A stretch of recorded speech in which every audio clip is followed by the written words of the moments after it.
May 27th, 1994. Jasper looked through his mail and passed over everything as if it didn't exist until he came upon a letter that had a return address on it that he had not seen for over 2 years. Crystal Matthews was writing to him.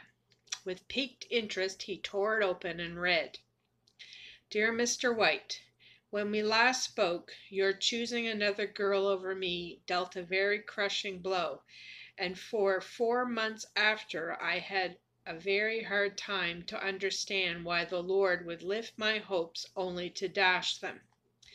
I harbored very ill feelings toward you for your hypocrisy, and still am not too happy with what you believe is an okay way to live. But I can see that the Lord was teaching me through you to be very careful whom to trust as being truly his child.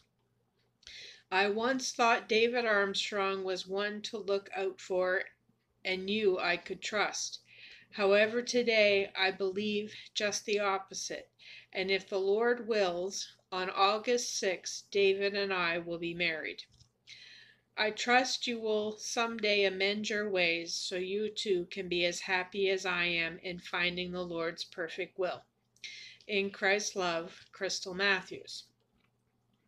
Jasper dropped the letter on his desk. It was not at all what he expected, but it didn't surprise him. In trying to hide his true problem from Crystal, he had given her a very false persona of his character. What else could he do? She would never marry a man with a drinking problem, and as hard as he tried, he couldn't stop giving in to the temptation to drink. But Jasper knew what he must do. He must find out if David had really changed and was worthy to marry such a girl as Crystal. Jasper knew the best man for the job was his cousin Brian. Brian White was a detective in one of his branches in a small town near where Crystal lived. There was no time to waste, so he phoned him. Ring! "Hello? Brian, it's Jasper. What case are you on right now?" "None, really. Why?" "Well, I've got one for you. I need you to go to her city to check out a David Armstrong. He's engaged to a Crystal Matthews.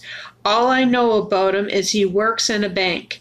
Crystal's address is 66 Oak Street. Got all that?" "Yep. Anything special I'm to look for?" "Just make sure he's worthy enough to get married to Crystal Matthews. Don't leave any stone unturned, okay?" "Sounds like this girl means a lot to you." "Well, that's a long story. Just make sure she's going to live happily ever after, okay?"